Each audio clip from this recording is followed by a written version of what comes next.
सभी को नमस्कार। जैसा कि आप सब लोग जानते हैं कि हम पिछले कई महीनों से संघर्ष कर रहे हैं रेसलिंग फेडरेशन ऑफ इंडिया के प्रेसिडेंट बृजभूषण सिंह के खिलाफ, क्योंकि उसने भारतीय महिला पहलवानों का यौन शोषण किया है और भी काफ़ी सारे जो घोटाले फेडरेशन के माध्यम से उसने किए हैं। पिछले कई दिनों से हम देख रहे हैं कि समाज में हमारे खिलाफ एक अलग से नैरेटिव बनाया जा रहा है, कुछ अफवाहें फैलाई जा रही हैं और साथ में मीडिया भी कई तरह की खबरें जो है दिखा रहा है। तो हमारा आज ये वीडियो बनाने का एक ही पर्पज़ है कि हम जो अपनी सच्चाई, जो असली सच्चाई है, वो आप लोगों तक पहुंचा सकें। आज हम इस आंदोलन की शुरुआत से लेकर अभी तक पूरी की पूरी सच्चाई आपके सामने डिटेल के साथ रखेंगे। आज जो हमारे ऊपर कई तरह के जो आरोप भी लगे हैं, आज हम उनका भी जवाब जो है प्रूफ के साथ देंगे। सबसे पहला जो आरोप हमारे ऊपर लगा था वो लगा था कि हमारा ये जो आंदोलन है वो राजनीति से प्रेरित है। कांग्रेस लीडर दीपेंद्र हुड्डा ने हमारे को इस आंदोलन के लिए उकसाया। सबको पता है कि सबसे पहले जो हम प्रोटेस्ट पे आए थे जंतर मंतर पे, वो जनवरी में आए थे और उस प्रोटेस्ट की जो परमिशन है वो बीजेपी के ही 2 लीडर्स ने ली थी। उसका प्रूफ है हमारे पास।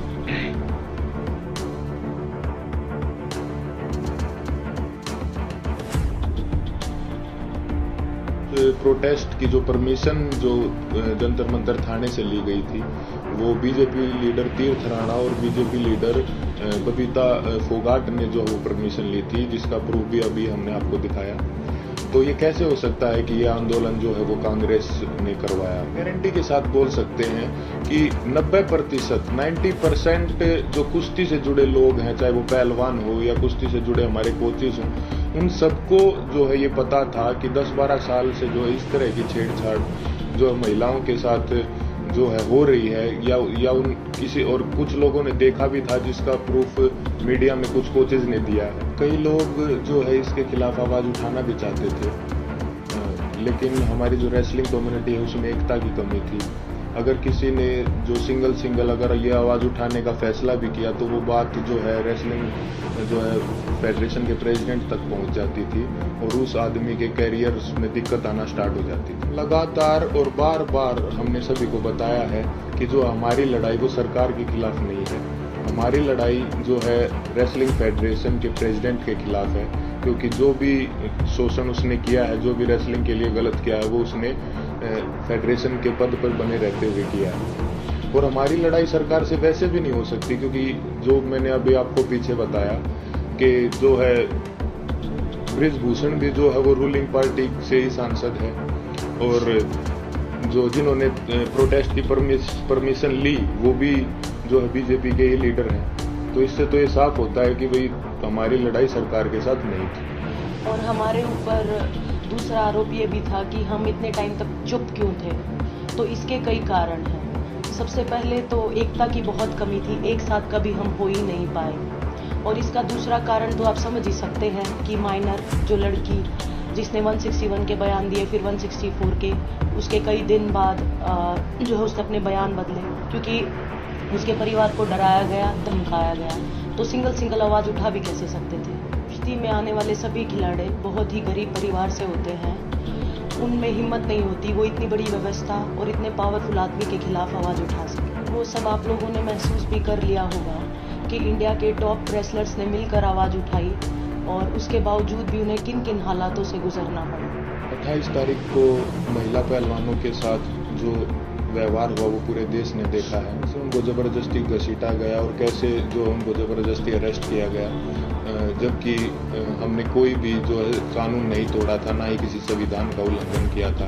फिर भी हमारे ऊपर जो है इतना जोर ज़बरदस्ती का और इतना बर्बर व्यवहार जो है किया गया पुलिस प्रशासन द्वारा। हम आप सबको ये क्लियर कर देना चाहते हैं कि जो 28 मई की जो महिला सम्मान महापंचायत की जो कॉल थी वो हमने नहीं दी थी, वो हमारे खाप चौधरियों ने दी थी महम में पंचायत के बाद। हमारे को तो कुछ समय के बाद जो है इस फैसले के कुछ समय बाद हमारे को ये पता चला कि 28 तारीख को जो है नए संसद भवन का उद्घाटन भी है। फिर भी जो है हमने हमारे बड़े बुजुर्गों के आदेश का जो है पालन किया, जिसके परिणाम स्वरूप जो है हमारे को इस तरीके से बर्बरतापूर्वक घसीटा गया रोड पे, और जो है हमारे को प्रोटेस्ट साइट से भी जो है ज़बरदस्ती हटा दिया। 28 तारीख को जो घटना हमारे साथ हुई उसने हमें अंदर से तोड़ दिया था। हमने देश के लिए इतने पदक जीते, देश का इतना मान सम्मान बढ़ाया, फिर भी हमारे मान सम्मान को जो है वो सड़कों पर रोन दिया गया। उस घटना के बाद हम जो है इतने आहत हो गए थे, इतने परेशान हो गए थे कि वो बात हम वर्ड्स में भी नहीं बता सकते। हमें कुछ समझ नहीं आ रहा था कि हमारे साथ ये क्यों हुआ। उसके बाद हम सब ने अपने सारे मेडल्स गंगा जी में विसर्जित करने का फैसला लिया, क्योंकि हमें वो अपने सारे मेडल्स बेईमानी नज़र आ रहे थे। लेकिन फिर हरिद्वार में भी हम सब इस तंत्र की साजिश का शिकार हो गए। जैसे ही हम हरिद्वार में अपने मेडल बहाने पहुँचे तो तंत्र से जुड़ा एक आदमी बजरंग का हाथ पकड़ के साइड में ले गया और उससे पता नहीं कितने नेताओं की बात करवाई कि आप रुको, आपके बारे में मीटिंग चल रही है और आपको न्याय भी मिल जाएगा, आप बस 7 बजे तक रुको। और कैसे भी करके जो है 7 बजे तक बजरंग को जो है रोक के रखा, और एग्जैक्ट 7 बजे तंत्र से जुड़े और भी इसी तंत्र से जुड़े लोग पता नहीं कितनी संख्या में वहाँ पे पहुँच जाते हैं, और वहाँ पे जो है व्यवस्था इस तरह की बन जाती है कि अगर उसके बाद हम मेडल बांटे जाते तो वहाँ पे हिंसा भी हो जाती। वहाँ भी हमने फिर समझदारी जो दिखाई और जो है रुकने का निर्णय लिया कि अभी हम रुक जाते हैं। और एक और बात क्लियर कर दे कि वो मेडल हमने सिर्फ अपने कोचेज को और अपने माँ बाप को वापस दिए थे। वहाँ पे क्या चल रहा था ये हमारे को कुछ समझ में ही नहीं आ रहा था। हम उस मानसिक स्थिति में थे ही नहीं कि हम वहाँ पे किसी साजिश को या वहाँ पे क्या चल रहा है इस चीज़ को समझ पाते। हम बहुत ही एक तनाव में और एक बहुत दुखी मन के साथ अपने जीवन की पूरी कष्ट कमाई को वहाँ लेके गए थे। लेकिन वहाँ पे क्या हुआ उसको, क्योंकि हम जो है आंदोलनकारी नहीं है ना, हमें एक्सपीरियंस है, हमने जो है पूरी ज़िंदगी कुश्ती करी है ना, सोशल लाइफ भी नहीं जिए, तो कई बार इस तरह के जो माहौल क्रिएट होते हैं वो नहीं समझ में आते। साथ में हम अपनी ज़िंदगी की पूरी कमाई वहाँ पर लेके गए हुए। इस घटना के बाद हमारी मानसिक स्थिति ऐसी हो गई थी कि हमें कुछ भी समझ नहीं आ रहा था कि कौन हमारे साथ है, कौन जो हमारे खिलाफ है, कौन इस तंत्र का हिस्सा है। हम दिमागी रूप से बिल्कुल जो है ब्लैंक आउट हो गए थे। और फिर उसके बाद कई लोग हमारे को मिलते रहे, कुछ समझाते रहे, हमारे को कुछ समझ नहीं आ रहा था कि किस पे विश्वास करें और किस पे ना करें।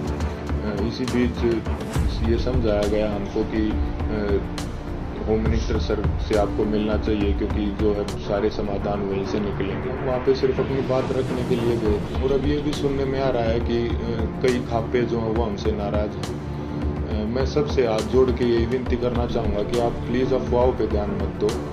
अगर अनजाने में हमसे कोई गलती भी हुई हो तो हमें माफ़ करें। इतने दिन लगातार संघर्ष करने के बाद, इतने लोगों से मिलने के बाद हमने क्या महसूस किया है, क्या सीखा है, ये तो अभी हम आपको वर्ड्स में नहीं बता सकते। लेकिन हमने कई ऐसे इंसान भी देखे हैं हमारे साथ, और कई ऐसे संगठन देखे हैं जो निस्वार्थ भाव से जिन्होंने हमारा समर्थन किया है। हम उनका दिल से धन्यवाद करना चाहेंगे। संयुक्त किसान मोर्चा ने जो है पूरे जी जान से धरातल पे भी जो है हमारा जो समर्थन किया है।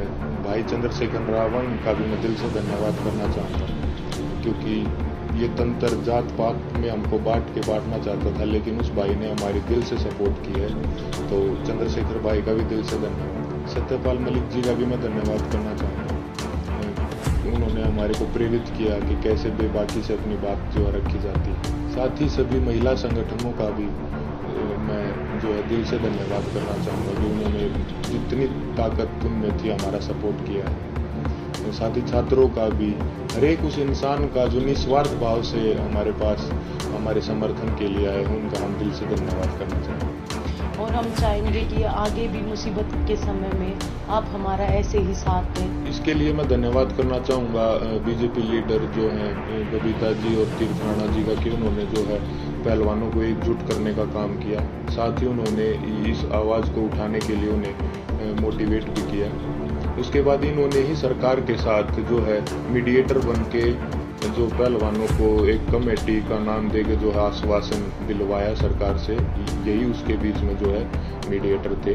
हालांकि वो बस एक आश्वासन ही निकला, क्योंकि उसके बाद जो है उस कमेटी का कोई रिजल्ट नहीं निकला और रेसलिंग फेडरेशन ने अपना काम वापस से वैसे ही सुचारू रूप से जारी रखा, जिसकी वजह से फिर हमें 3 महीने के बाद वेट करके जब हमें न्याय नहीं मिला तो हमें दोबारा जो है वो जंतर मंतर पर आना पड़ा। हम अपने माध्यम से सभी देशवासियों को ये संदेश देना चाहते हैं कि कभी भी किसी के साथ भी अगर कोई अन्याय होता है तो हमें जो है हमेशा ही एकजुट होने की जो ज़रूरत रहती है और होना चाहिए हमें एकजुट, क्योंकि हमने इतने इस दौर में यही महसूस किया कि कहीं ना कहीं तंत्र हमारी एकता की कमी है, जो हम बटे हुए हैं उसका ही ये फ़ायदा उठाता है।